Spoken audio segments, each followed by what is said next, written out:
Right after that, a quick announcement is made advertising the return of the United States champion Ryback and the man he defeated at Extreme Rules in a grueling last man standing match, the Texas Rattlesnake, Stone Cold Steve Austin. These two guys, they return on SmackDown, coming off that epic match they had at the pay-per-view. So you look forward to their return on SmackDown. Right after, we see the return for tonight, D-Evolution X, coming off their loss in that epic 6-on-6 team elimination battle match at Extreme Rules against Team Edge and Christian. Now, if you remember, guys, that match ended when the Shield came in for Team Edge and Christian on their side to even the score against Evolution. They helped them out, leading to Team Edge and Christian getting that win over DX. Now, DX, they're upset about the Shield coming in to interfere in their business, which also brings back Edge and Christian, who interfered in DX's business when they had Brock Lesnar running that special gauntlet for him, which had the title shot on the line for the WWE World Heavyweight Championship. Edge and Christian, they got involved there, which led to the match that happened at Extreme Rules. DX is sick and tired of people sticking their nose where they don't belong, interfering in their business, and they call out the Shield and, of course, the Hounds of Justice. They answer the call right away, coming out, but they're not alone. Coming with them are members from Team Edge and Christian, talking about Kurt Angle, talking about Rob Van Dam, talking about the Destroyer, Lashley. They come with the Hounds of Justice to confront D-Evolution X. Now, Triple H, he's looking for a fight already, and he wants to get his revenge on Edge and Christian, who are not present tonight, still recovering from that match that happened at Extreme Rules. But Triple H, before he can step in and call for a match, Orton and the Animal Batista, they step up and they want tag team action right away against Bobby Lashley and Roman Reigns. Now, if you remember, in that match, Bobby Lashley eliminated Batista thanks to a massive spear from Roman Reigns when the Shield got involved in that match. And it would be Lashley again who took care of interference that was in the form of the Intercontinental Champion Randy Orton, who was D-Evolution X's plan B, while the Shield, as it turns out, was Team Edge and Christian's plan B, because Seth Rollins reveals that Edge and Christian, they reached out to the Shield during the week leading up to Extreme Rules, asking them to be the team's plan B should DX get up to something at Extreme Rules that would put Team Edge and Christian at a disadvantage. And of course, the Shield, they accepted, and they showed up at Extreme Rules to help their teammates out. But for Roman Reigns and Lashley, they accept Orton and Batista's challenge for a tag team match. A ref is called right away, and we have that match happening there and then.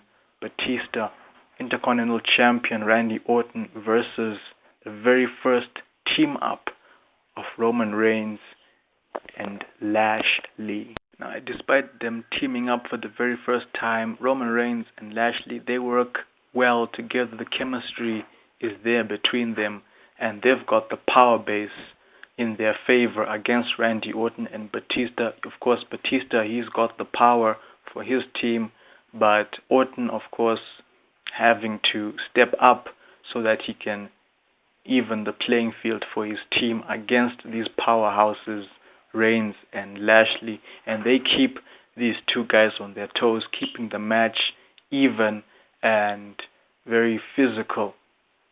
This goes on back and forth between these two guys. You've got the other members of D-Evolution X on the outside one side of the ring.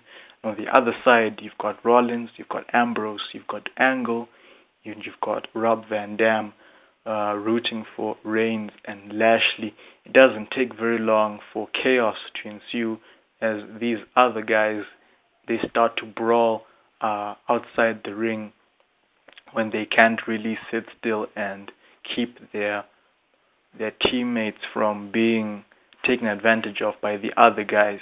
And of course, this leaves the four men in this match to take their frustrations out on each other in ring, and the ref having a tough job trying to keep things in order with these guys brawling outside of the ring, and these guys who are taking part in this match brawling in the ring. While everything is going on, from the crowd, out comes Cody Rhodes, who competed against Randy Orton for the Intercontinental title at Extreme Rules.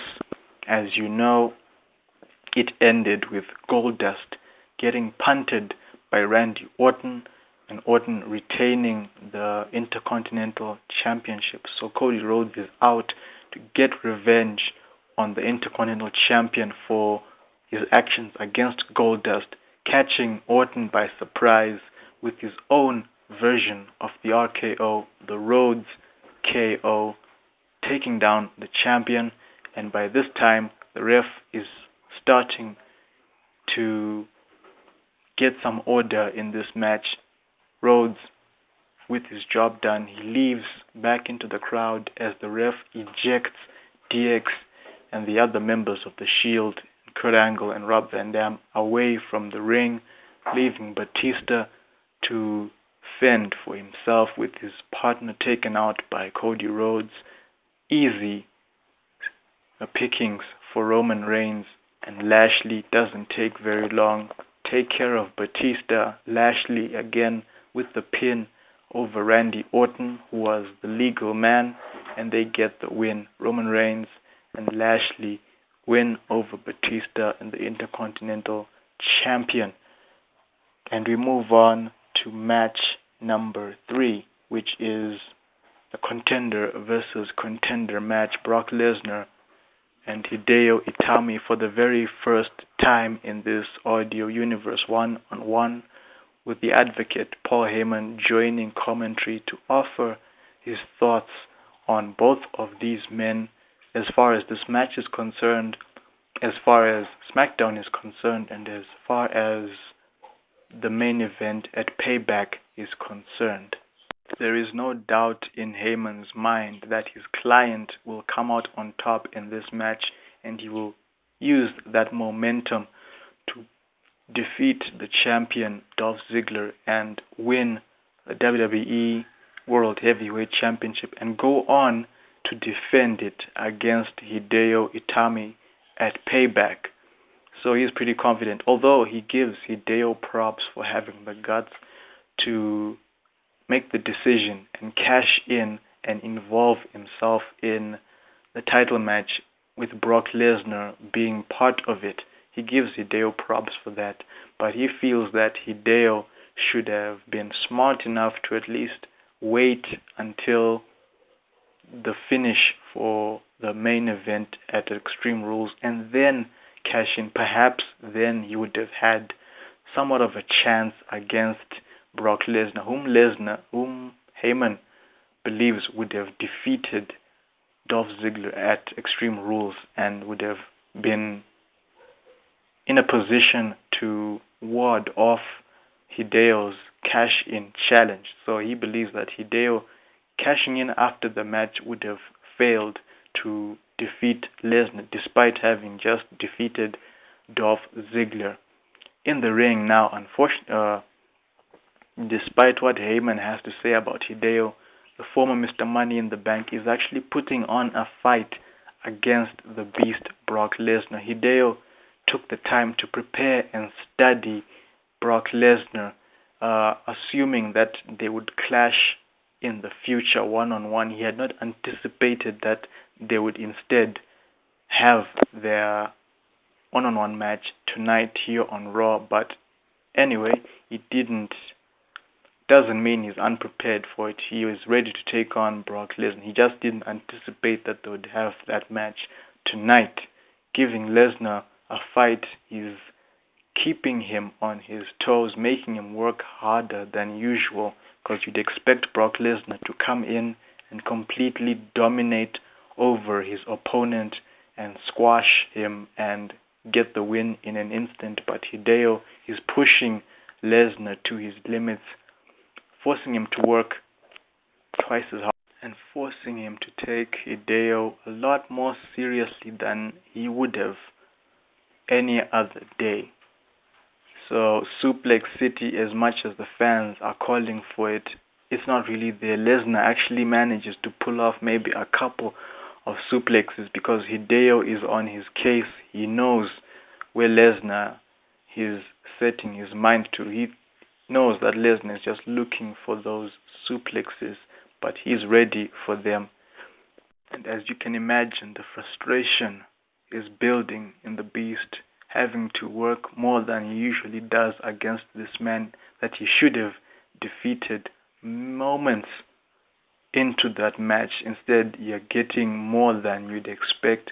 He's frustrated. He's getting annoyed by Hideo's comebacks and staying alive in this match. Eventually, Lesnar gets the upper hand, having realized that Hideo is also exhausted because he's had to work to keep Lesnar on his toes, and this is where Lesnar gets the advantage over this guy, looking for that F5, but Hideo, with some energy left in the tank, he reverses, and he instead looking for the GTS, and this fuels that frustration that has been building up in Lesnar. He looks for that reversal out of that GTS, and he goes for a speedy F5 and goes for that cover. Frustration driving that F5, bringing down Hideo to the mat and going for that quick cover. Hideo unable to respond to the count, and Brock Lesnar gets the win over Hideo. Cannot take anything away from the former Mr. Money in the Bank. He gave Lesnar a fight and put him on notice, because now Lesnar cannot take Hideo any less seriously than he did in this match.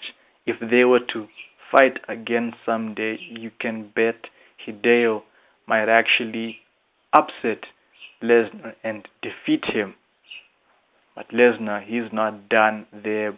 With Heyman urging him on, he goes after Hideo to make an example out of him, delivering those suplexes that he couldn't deliver during the match, and he goes for another F5 with that exclamation point, and this brings out the WWE champion Dolph Ziggler coming in before Lesnar can injure Hideo any further. These two go at it. These two men go at it in the ring. They take it outside of the ring, and it almost spills into the crowd before security finally comes down to break them up. But already the fire has been lit for their big match this coming week, this coming episode on SmackDown. You better believe that the champion, Dolph Ziggler, is ready for Lesnar and will give him more of a fight, perhaps more than what Lesnar got from Hideo. So already these guys are ready to go for that title match. And go backstage where the GM, Teddy Long, he's got a message for Triple H. The Rock, the Great One, the People's Champ, will be making his return on SmackDown, coming off that team elimination battle match at Elimination Extreme Rules. Now, if you remember, Triple H and the Nature Boy Ric Flair, they teamed up on The Rock and they eliminated him from that match. So what would you expect if when The Rock returns on SmackDown? Will he go after the Nature Boy Ric Flair as well if he is to make his return on SmackDown? He wasn't around tonight, having been taken out by Rob Van Dam at Extreme Rules. If you remember, guys, Nature Boy went through a table when Rob Van Dam came off the top rope with the 5-star frog splash onto the Nature Boy through a table before eliminating him from that match. So he was absent tonight, but you can bet he could make a return on SmackDown to be on Triple H's side against The Rock. What can we expect on SmackDown? And now we move on to our main event. This is for the WWE World Television Championship, which was introduced at Extreme Rules, and because the holder, The Miz, is a Raw superstar, his first title defense is right here on Monday Night Raw. It's our main event, and it's coming next.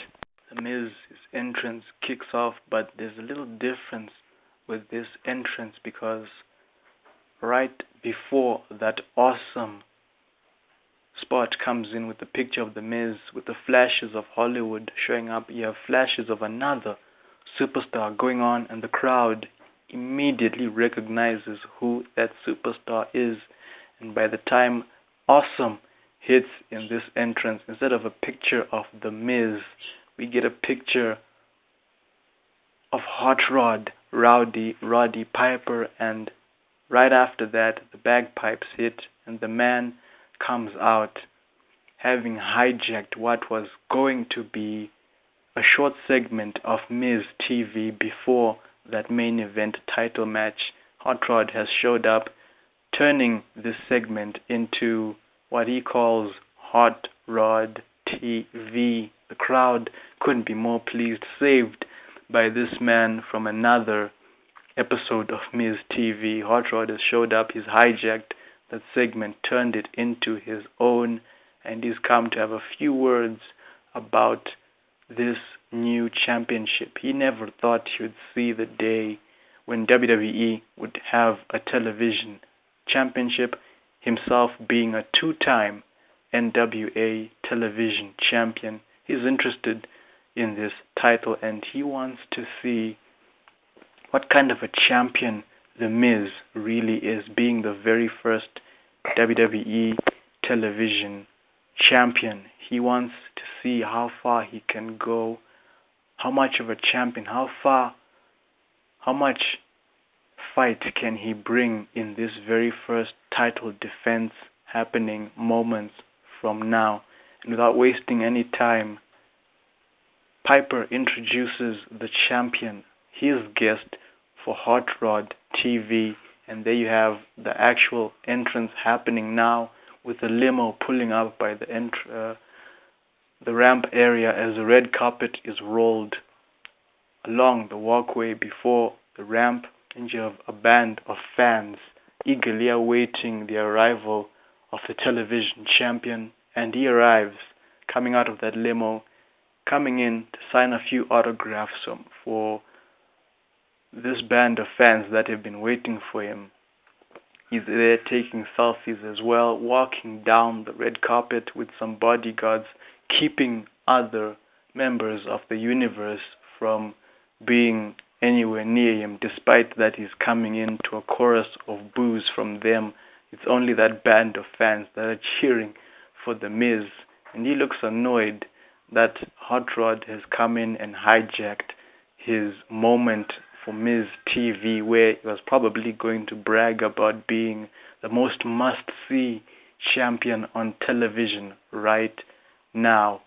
And for Hot Rod, it's a chance to talk to him as a former TV champion to the current TV champion and tell him that he handpicked his opponent for this title defense match. And as a reminder to The Miz, he cannot afford to lose this title match because he will not get a rematch. So he wonders, Hot Rod wonders, can Miz live to be a 2-time champion like Hot Rod, or will he be a 1-time champion? And that gets the crowd with a new chant, 1-time champion for The Miz. And already he's on edge.